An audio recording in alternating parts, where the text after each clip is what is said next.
everyone. Welcome back to another episode of the Craft of the Draft podcast. Another big weekend in footy, Jonty, and there's a bit of a variety in this episode today. But we'll start with our usual introductions. I'm one of your co-hosts, Nathan Seppi, joined again by my other co-host, Jonty Ralph Smith. How was your weekend of footy, Jonty?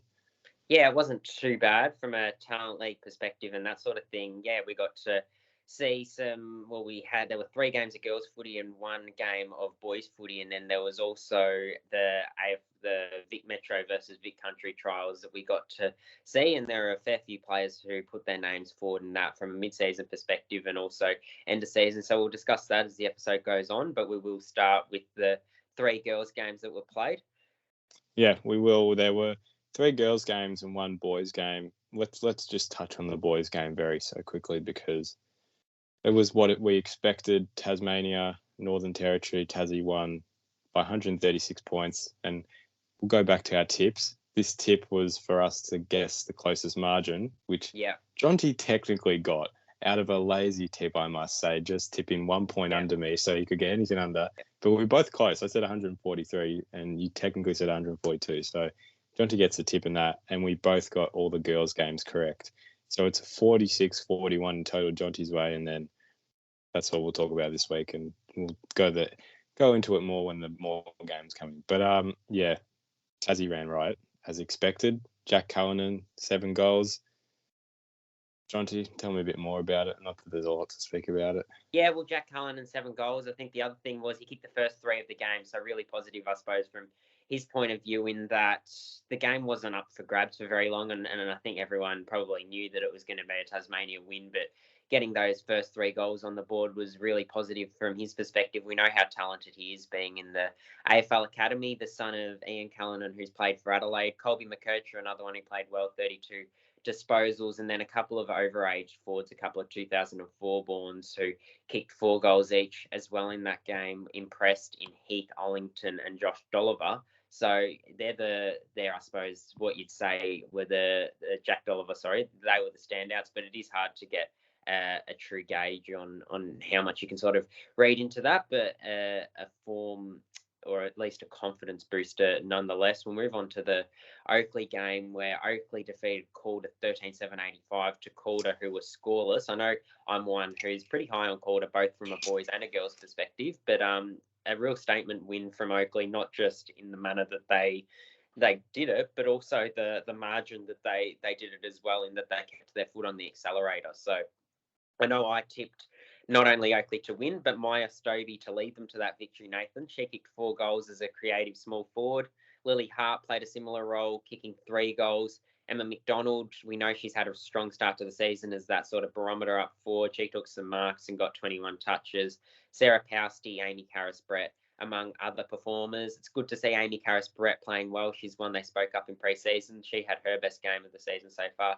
And for Calder, Kaylee Kavanagh, who is one who had a really good game last week, was able to back it up, 27 and 16 tackles. So in the midfield, she did her best and did what she could against the Tide. But ultimately, Oakley just too strong, and they remain undefeated. So certainly an Oakley versus Eastern match is one that we keenly await once the Talent League break does finish and the Talent League does resume. Well, yes, and still a while to go until we actually get that game, which is not great. But tore things apart, Oakley. What an odd season, that 2 undefeated teams, and that's the result you get in, which is quite crazy. But we saw that with Eastern and Tassie, so yeah, anything's possible. But no, that was the first game. Northern and Western, the second game, Northern 4-8-32 defeating Western 1-8-14. Pretty inaccurate from both sides. I'll touch on the Northern perspective. Winnie Buckley with 25 touches. Zoe Hargreaves, 24 touches, but an impressive 9 tackles. Anything really above 7 or 8 tackles, and you're definitely going to get noticed with that amount of pressure.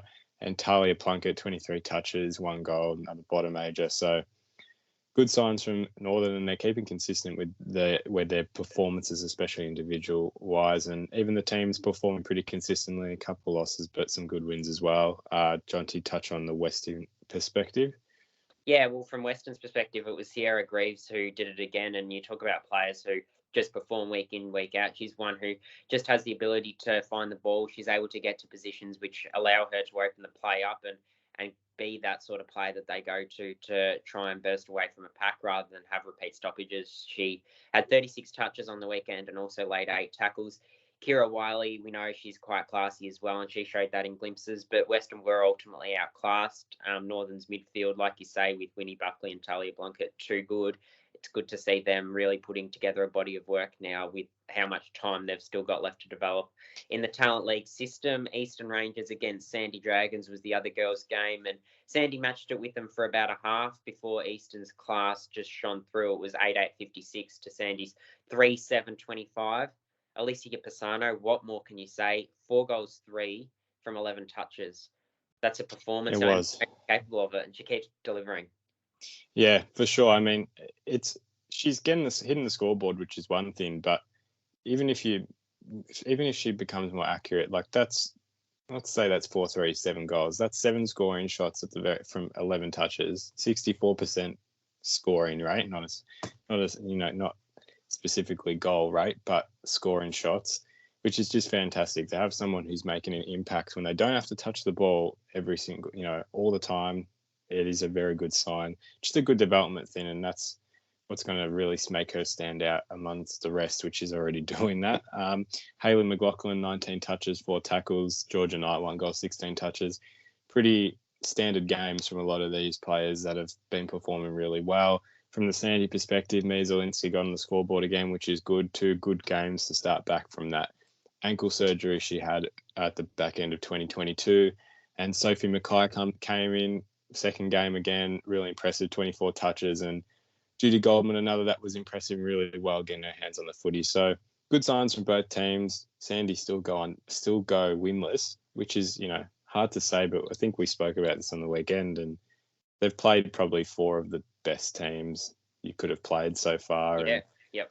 It's a tough start, but without a doubt they'll get some wins on the board after the break. It is a matter of time, and they're definitely, to lose to Eastern by 30, you'd actually look at that and think that's quite a good result based off how some half, certainly. Yeah. I mean, based off how teams have sort of just let go against Eastern and probably just not been able to handle the 4-quarter pressure they give. That was a very strong effort from Sandy.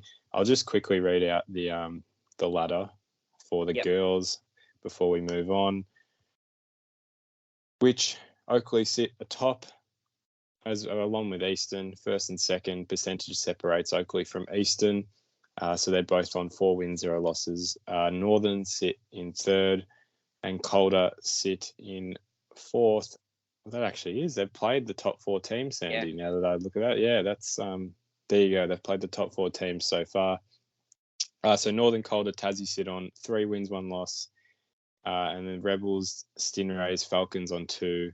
Bendigo on 1 win, and we've still got Western, Sandy, Murray, and Gippy to go that still are looking for their first win. So some variety now, but we've got our top 5 is very competitive now. We've sort of set those top 5 teams that will be very competitive against each other. So that's the wrap up for the Talent League of this Talent League part of this episode. So we'll move now to the Metro and Country Trial games. So we were at this. Big crowd turn up. It was a nice day for it at Trevor Barker. So let's firstly talk. We'll just have a bit of a discussion about this more than an analysis of anything. Just sort of go through some players and give a bit of our opinion. But we'll talk about the ones who weren't playing, just so it doesn't seem like they weren't. So I'll just read them out. Cooper Simpson, Harry DiMatteo, 2 Stinrays. They were at the game. They were watching. Harley Reid, Levi Ashcroft, Archie Roberts, Nick Watson, Will Lorenz, Nathan Phylactides were all absent from this game, so you will not hear anything about them. They weren't playing. Let's start with mid-season draft to watch. Let's just talk about these players we've got listed down. We'll speak about Ryan Marriage first. I'll give my opinions. You give your opinions, just sort of back and forth this. But I thought he did pretty well. He was definitely creating a contest, got his hands on it, probably could have been a bit more accurate at times. And I feel like that's probably been last week he was accurate. 2 weeks ago in Bendigo, and we saw he was accurate with the footy. He's got the traits that are draftable. I'm just not convinced his impact can get much higher than it already has been. And we've spoken about, and we'll probably speak about this with Ziggy as well. Height is quite a big thing. When you're looking at a key forward you want to draft, I'm just not set that he's going to have AFL potential, like impact at least. But that's just what I've seen. He impacts at 18's level, but it's such a different ball game, obviously. Yeah. That's my opinion. I'll let you speak on Marriage. What were your thoughts on his game? Well, he kicked a couple. He kicked at least 2 goals. I'm not sure if he kicked 3, but I think that, like you say, there were positives. But it's the same story that I talk about, that people talk about as well with Ziggy Toledo. Now, Marriage is 1 centimetre taller, but it's only 1 centimetre. And I'd love to see him play a secondary position and see if he can, whether it's off half back or he has the running capacity to do it on a wing or even go inside. Like, you look at someone like Will Brown, and I think they're the same height now. Well, Will Brown might have grown to 194 centimetres, but I remember last year a lot of the talk about Will Brown when he was playing up forward was that, he needs to go inside or show something a little bit different next year because he's sort of neither here nor there. And I think there's similar things that could be said about Ryan Marriage. But having said that, there are positives you can draw from that performance, and it will be interesting to see if clubs do take a punt on him. Likewise, Ziggy Toledo, Glasman probably didn't have the game he would have liked. It was an almost game. I feel like there were a few free kicks given away, or teammates gave away free kicks when he took a mark and would have gone back and had a set shot, had kicked a couple of behinds.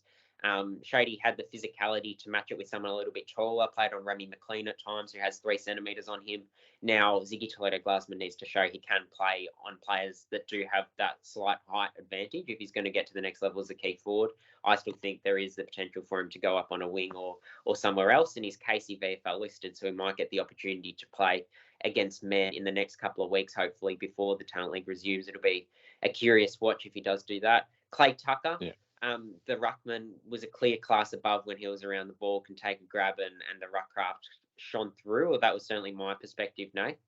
Yeah, no, for sure. He was very prominent on the day, and even his work up in the forward line, he was very prominent, getting his hands on the ball. And I'm not sure how accurate he was in the end. We don't have the stats with us, but he was definitely getting some scoring shots on the board, able to show his go from ruck to a key forward just like that. So definitely probably the one who stood out the most for me. Actually, let's just add the kicking on this day for both games was pretty poor.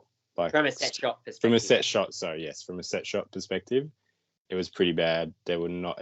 I'd assume all 4 teams were more behinds than goals come the end of the day. The scores obviously didn't matter that much, but it was there wasn't very good set shot kicking. So generally every key forward we're going to talk about didn't have a day out in terms of kicking very straight.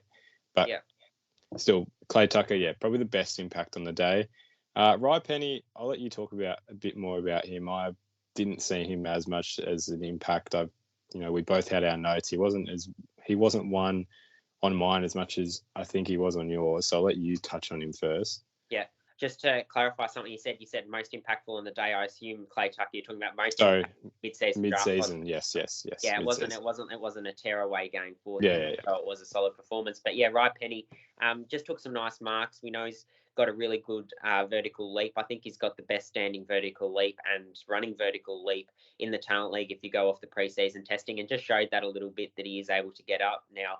Again, whether he's shown enough improvement across the first month of the Talent League season and in that game, and if he can do anything in the next month that actually does push him to get drafted is a different question. But I thought there were enough positive signs with his clean hands. And Will Elliott, another one who, again, not a breakout performance by any stretch, but his second match back from that serious injury that kept him out for a lot of last year, he did get his hands on it a little bit up forward. So that probably rounds out the mid-season draft watch, Nay. From there, I guess we can move on to 5 players each that we highlighted last week, and I'll just run through who we both highlighted that we said to keep an eye out for that weren't named in the initial pre-season Vic Metro or Vic Country squads, but were playing on the day. So I highlighted Hugo Garcia, Harvey Johnston, Cooper Trembath, Miles Enders and Billy Wilson, and you, Nate, highlighted Oscar Smart, Ollie Poole, Tom Anastasopoulos, Tarpon O'Leary and Lockie Charlson.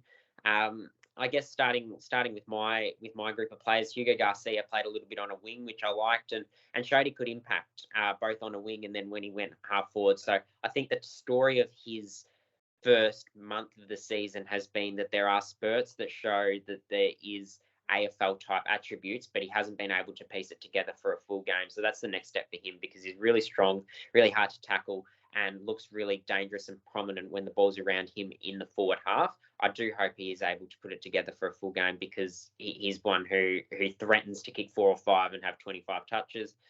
Nath, do you want to have a chat about one of your players, and we'll go back and forth? Yeah, well, look, I will just start in order of how we got him listed here. I'll start with Oscar Smart. I thought it was definitely a good game for him in terms of how he needed to impact the game. He had a strong back end to the first 4 weeks, so he was coming in with good form. He definitely showed that. He was very bullish and aggressive in the centre stoppages, which I think is really important if you want to stamp that you're a prominent mid. That's a great way to show, do it by showing your physicality. Yep. His kicking was good. It was a good game, not a standout game. And look, we've sort of said not really many players had a standout game across both games. It was some good performances, but there's probably one player we'll touch on, and I think personally had a standout game, but otherwise I think it was just some good performances here and there. And I think he had a good performance, probably played the best out of my group. So that was Oscar's performance. And touch on your second player. Yeah, it was just his burst. He's a very watchable player. But Harvey Johnston, I'll speak about. I think, I had him as my number one player to watch, and he did show that he can match it at the level. His step and ability to get out of traffic was on show. Was very hard to tackle in the day. Just probably had the kicking yips to some degree. Just kicked a few off the instep and that sort of thing, which probably is what separated him from having a good day as he did to having that breakout performance that really sort of solidified his spot as being one to really watch for the rest of the season. Now, I still think he's going to make Vic Metro because there's so many likable traits, and you think that kick was just a one-off performance because we know how well he does kick it and how highly regarded it is generally. Just something that didn't come together for him on the day, Nate. But overall, pretty happy with what I saw from him as a forward that rotated into the midfield mix. Yeah, no, for sure. And then I don't even remember where I numbered them in the end, but Ollie Poole was one of my players. Probably a quieter day for Ollie. I don't think he probably had the impact he wished he had. He got a bit more into it in the second half. He got his hands on the footy, off the half back line, pushed a bit up to the wing, and that's probably where he had his most impact, purely because that's his best position. I don't think that game was a true reflection on his performance. I mean, he was definitely playing really well for Bendigo. It wasn't standout, but it was definitely really strong performances. I'm not sure if it will get him in. But actually, what are your opinions on it? Because I think it's probably good to just see what you think. But it was good glimpses, but just probably not the game you wished for. Yeah, I think there was. Yeah, no, I think that sums it up pretty well. I thought it was a good performance without really turning it on. He did show the traits he possesses when he had the ball in hand, and I think it sort of goes into what Danny O'Brien, I know, speaking to him, and I hope he doesn't mind me mentioning, but he's sort of talked about the fact that at Bendigo they think he's on the verge of a breakout performance, but he hasn't just been able to put it together for a full game. And I think it was probably just another example of that we see it in periods, we see it in flashes, and he's probably not far away from it. And we saw it in the first half at Queen Elizabeth Oval as well. But certainly one to keep an eye out for. But moving on to Billy Wilson, who was one of my players that I said that I'd watch.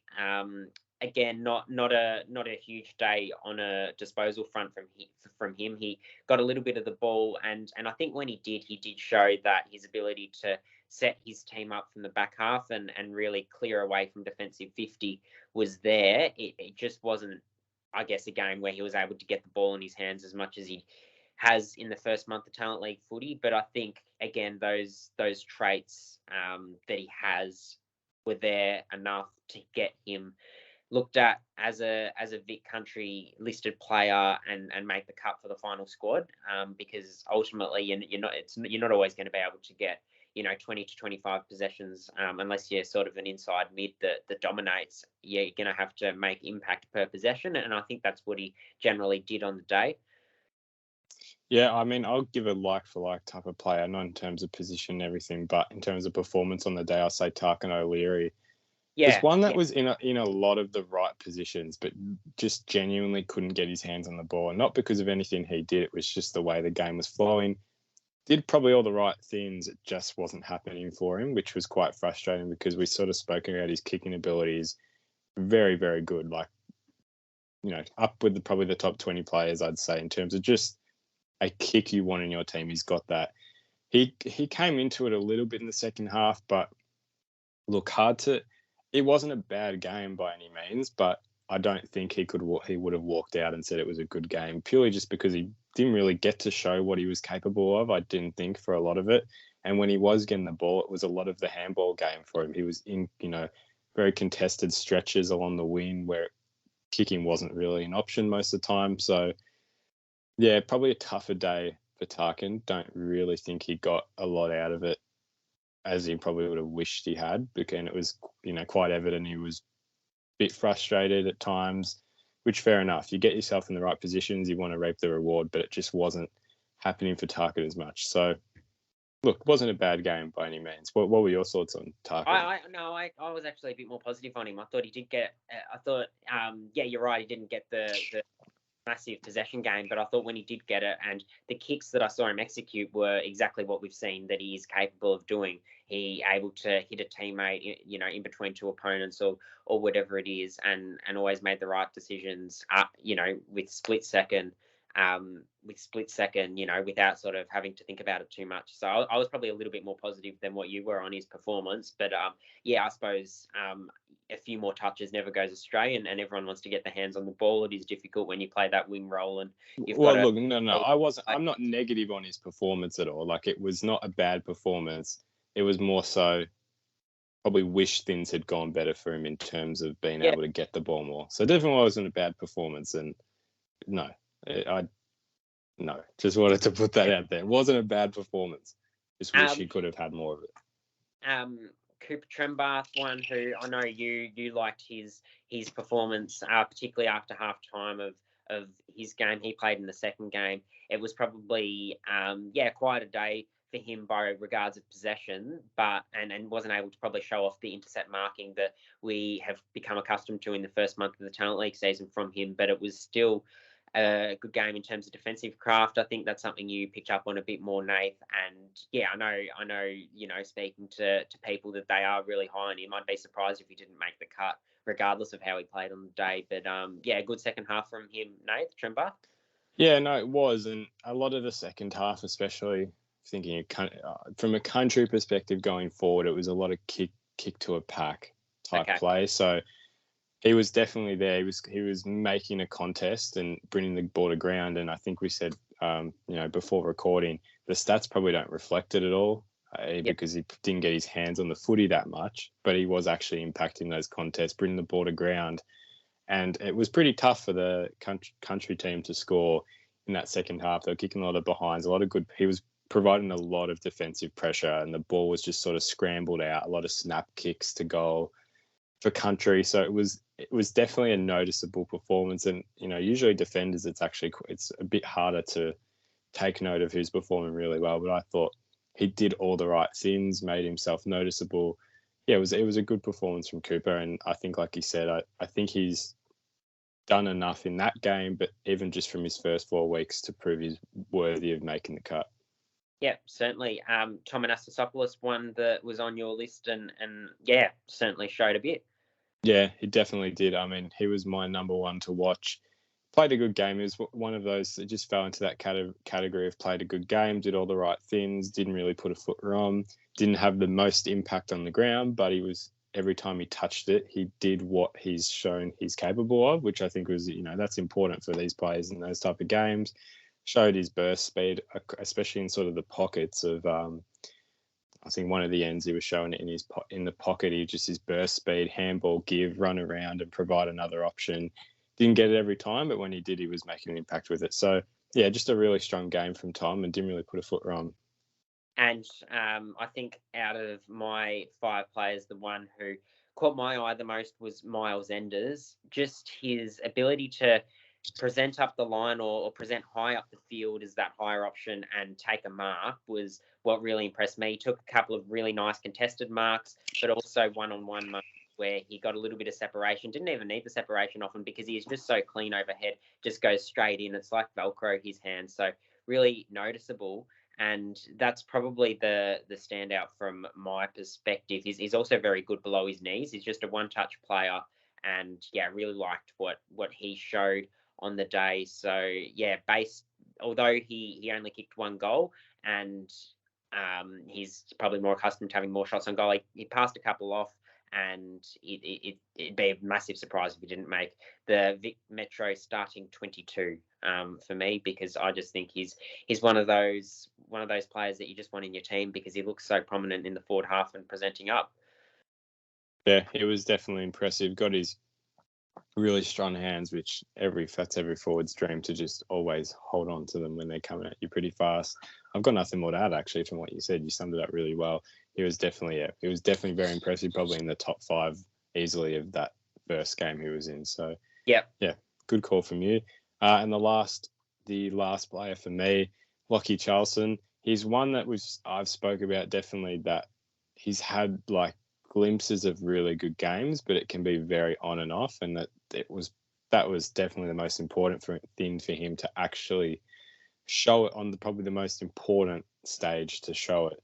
And I think he did that. He definitely showed what a small forward should be capable of. He kicked 2 goals, I think, quickly in the game in the first. I don't know if they were both first quarter, but they were definitely both in the first half.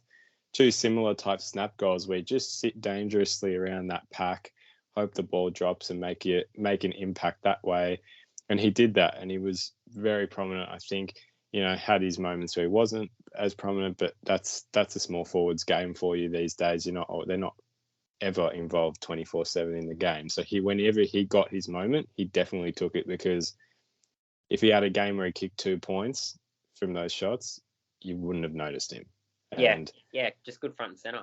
Clean. Yeah, very clean. Yeah, it was great. So those are our 10 players we said to keep a watch of, which, it's the whole point of these podcasts, the players who are under the radar. And I think, they all they all performed well. There was none that had a bad game. Some had more impact than others, but that's always going to be the case. So let's move now to, I think we'll do our other eye catches. Yep. And we've got 3 more sections we're going to talk about. We're going to talk about other eye catches, some wild cards from the day, and then bottom ages. So we'll talk about other eye catches. Charlie Harrop, your man. You talk about Charlie and his performance, what you thought.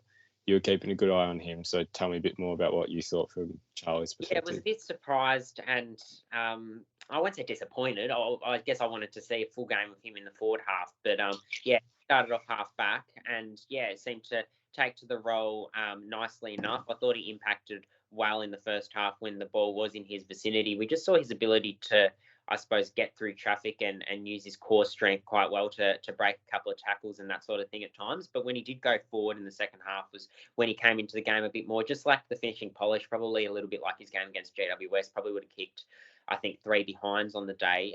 Certainly had a few scoring shots. And if those go through, then you would have said it was quite a good day for him. Unfortunately, just wasn't able to convert, but he did set a few up. And what also really impressed me about his game was at 3/4 time, the Vic Metro coach, Rob Harding, also his Talent League coach, sort of addressed the players and said, we want to take it on, we want to run and gun and want you to show your weapons because there's nothing to lose. There's one more quarter. And I thought he was one who really strongly adhered to that message. Every time he got the ball in his hands, he was looking up the guts to try to move it really quickly, or he was that option inside 50 or inside sort of 60 or 70 that could be used. So he had a pretty good day. I thought Ollie Murphy, another Sandringham Dragon, would have taken 5 or 6 intercept marks. There was one that was right in front of us, Nath Reid, took a 1-on-4, and that was outstanding.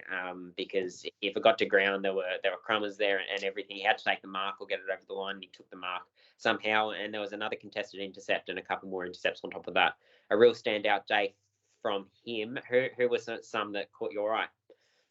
Moody Taha, definitely one for me. That was just, it was the first time I'd seen him in-person play. So it's a different thing watching on the stream to in person. You just see a lot more traits, a lot closer, and you get to analyze it a bit differently. But he was terrific. Just his pressure on the ball. There was always energy, we said, when he was around it, and he might not have got that touch, but you always felt that whichever way the ball went, if it was offensive or defensive play, he was always going to bring that energy to try and get the ball moving the other way or to the goal. So he was terrific, and when he got it clean with his hands, I thought it was a really strong performance. And definitely those traits he brings to a midfield group is just a very important traits, especially these days in the AFL. You want quick bursting players, and we've seen that with multiple AFL teams. That's sort of the game now: run and gun, get the clearance and go and break your team in transition, break the opposition in transition. So he's that type of player, and he was really good for me.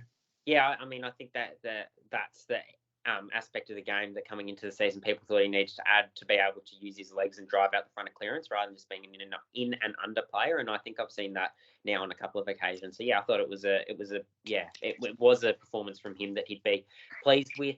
Will Dawson up forward for Gippy was one who was really impressive. He kicked 3 goals and took a few marks. His ability to get a little bit of separation on his man and take it out in front was really good. Obviously tall, also capable of playing in the ruck, but his sort of forward craft was really good. And yeah, I liked what I saw from him. He was able to make the most of his opportunity and presented all day. So hopefully he does make the final cut, because there are glimpses of upside there for him. He's obviously, his teammate is Lockie Smith, so they form a really good 1-2 combination in the ruck and key forward for Gippsland Power. And there's also Harvey Howe in the mix. So they've got plenty of ruckmen down there, and he's got that sort of typical country vibe about him. So he was another one from my perspective. Nath?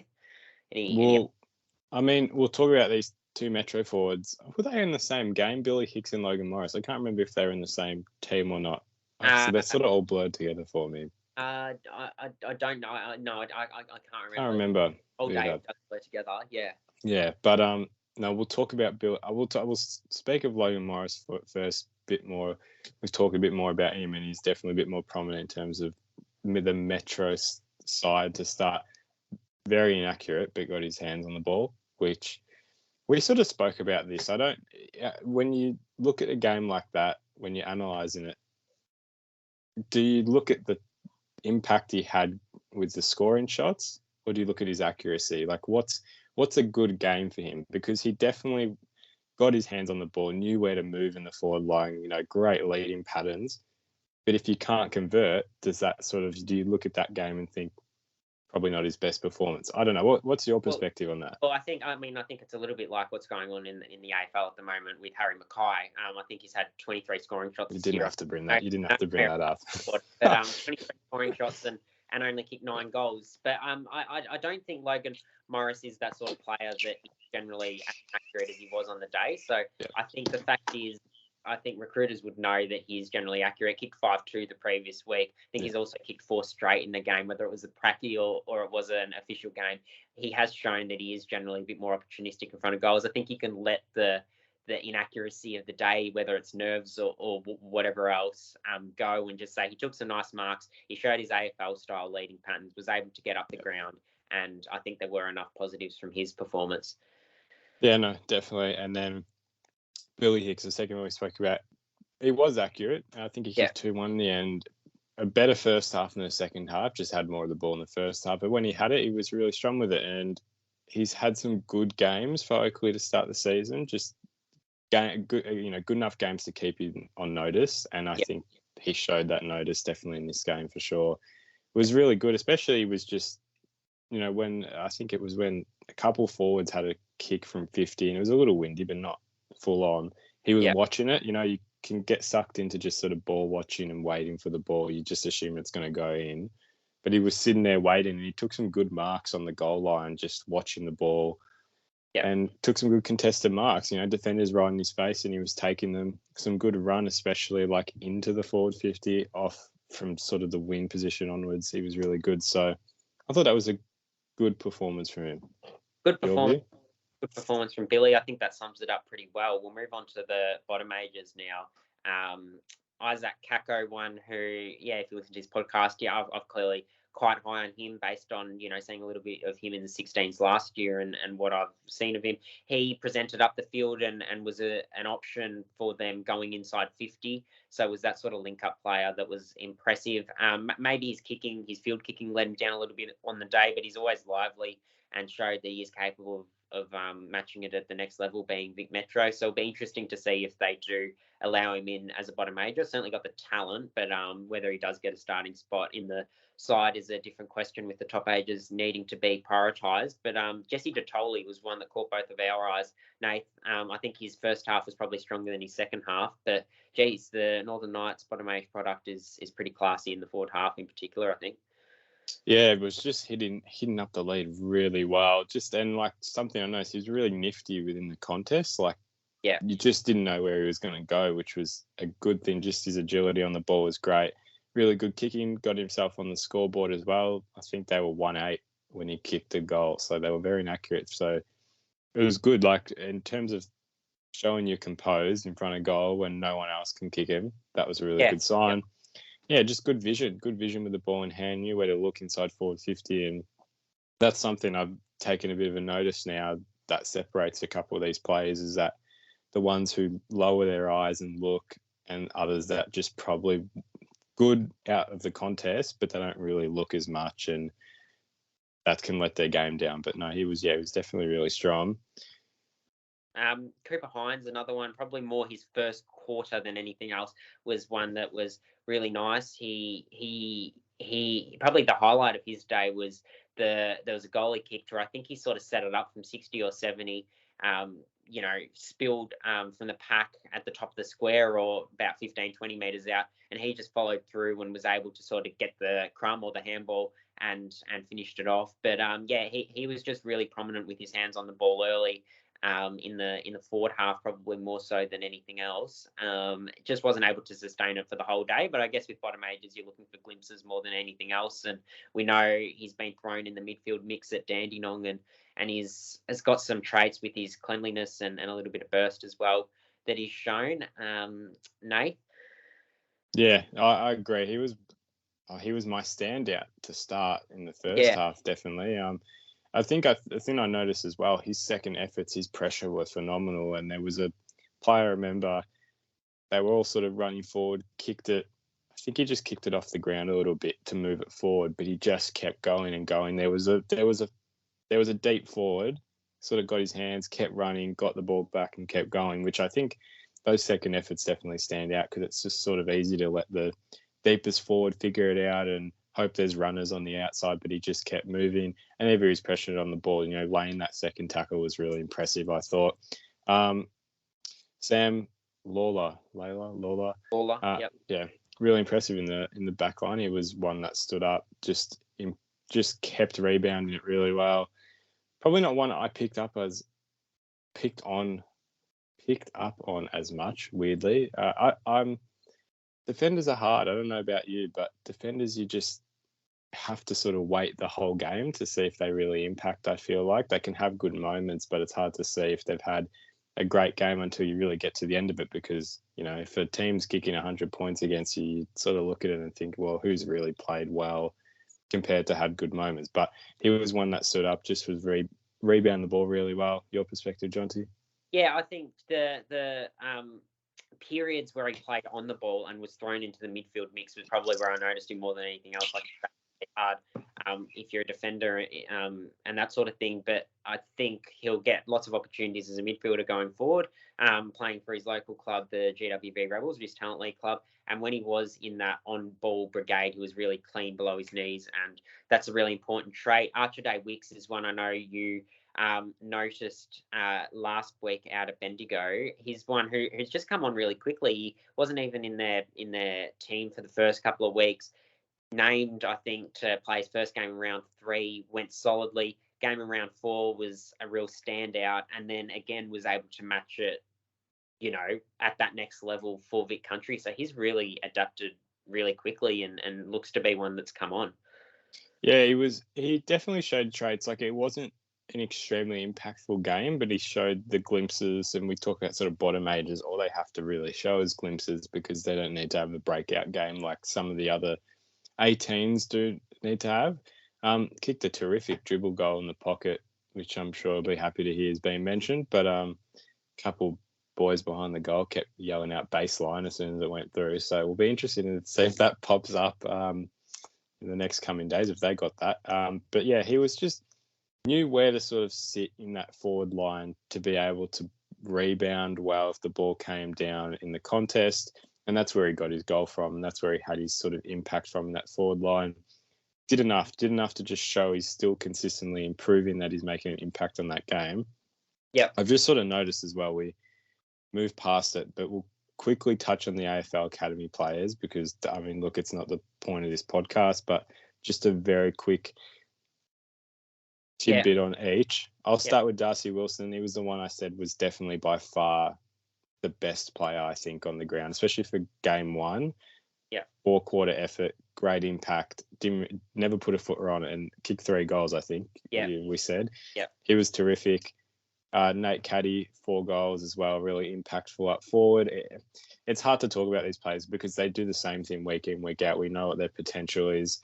And then George Stevens was the last one. There's just a bull in that back line. His kicking is just ridiculous. But one that was thrown into that midfield mix that was thrown into the midfield mix showed that he was able to do it there. So hopefully we get to see more of it, I suppose, at GWV at Talent League level as well, because that's probably what stood out to me on the day was what he did when he was actually thrown into the midfield mix. But we'll go to 3 more wild cards that probably worth highlighting. Maybe I'll let you start, Nate, because I know you've been pretty high on what Josh Docking has to offer. Maybe not a full game from him, but the third quarter was noticeable. Yeah, well, we've sort of got 3 players here, which one is mine, one is yours, and one is both of us, I guess, what we noticed. But, yeah, Docking, for me, it was another one like Tarkin. Was frustrating to see they weren't getting their hands on the ball as much because you just want to see them show the impact they have. And I think in that third quarter, like you said, he definitely got his hands on the ball, showed that run and carry he's capable of. He knows where to link up in the contest just to get the ball and run and spread. Great transitional player. Like he'll always be there providing that outside, that outside give. He showed those signs, I think. Frustrating. He probably didn't have the 4-quarter impact or even just half the impact he probably wanted, but the glimpses were there. I'm hoping it was picked up on, but I'm not too sure. Too sure. Yeah, no, he's just a silky mover, and I think from my perspective, an overager, and not one that's in the mid-season draft prospect sort of range, but Josiah Nanut, who's had a limited footy background, come in, played every game, I think, for the Dandenong Stingrays this season, and he's an athletic forward. He's sort of good pressure, got a bit of zip about him. The highlight for him was probably where it looked for all money like the Vic Metro player in the goal square. I can't remember who it was. Take an intercept mark, and his closing speed to get to that ball, essentially snatch it out of the Vic Metro player's grasp. Out of like midair, I'm pretty sure, like ridiculous. To ground and kicked a goal off the ground. But that another one, just glimpses throughout the day of excitement that you think if he did have a bit more time to develop, perhaps if he did want to stick at it as a 21, 22-year-old, he might get drafted. There's still obviously fundamentals and that side of his game that he needs to develop as a player who is a bit newer to the game or newer to the Talent League and talent pathway system at least. And Tyson Saruk from Eastern Rangers, one who to me was a surprise that he was in that Vic Metro squad, but probably defied expectation and exceeded expectation from what I saw, particularly probably in the first half. I think he was one of the standouts, which was quite surprising and all credit to him. Yeah, for sure. And that wraps it up actually. We've gone through, I mean, unless you can think of anyone else we haven't mentioned, but I think that is about it. I'm double checking. There's no tips for. Oh, there are tips actually. We technically have to do these tips because it's Talent League, even though there are no Vic teams playing. We're still going to tip. We'll do this very quickly. Giants and Tassie. Tassie for me. Yep. Gold Coast. Oh, this is boys. Sorry. Gold Coast and Northern Territory. Gold Coast. I'll say the Suns as well. Yep. And then Brisbane and Sydney. I'll say Sydney. Yeah, so will I. I really like their ruckman, Caleb May. I hope he has a good game because when I watched them against Oakley, he was one who showed glimpses. They've obviously got Indy Kirk, the father-son prospect, the son of Brett, who I like as well. So those are technically our tips. And then after that, we do not see Talent League Footy until the week of the 20th of May. Yeah, yep. Which is a Friday night for the boys standing on at Oakley, which we'll be at. So yeah, we got a bit now. We got a bit of time off. We do have some content plans, so it's not going to be podcast free for the next 3 weeks. There are things we're going to talk about, things we're going to just sort of review from the first couple of weeks, and definitely follow our socials. We're starting to release some of this content that we've built up for quite a while now. Some things from Bendigo we got a couple of weeks ago. So yeah, Instagram Crafts the Draft, Twitter COTD Draft, and TikTok as well. Follow TikTok. That's actually nice, coming along nicely. Good little following at the moment. So a lot of people love seeing their mates pop up on TikTok, which is quite funny. So yeah, keep followed. Thanks again, John, to joining. It's good. Great chat on these boys. Hopefully we're giving some good insight here. But until then, we will catch everyone in the next episode.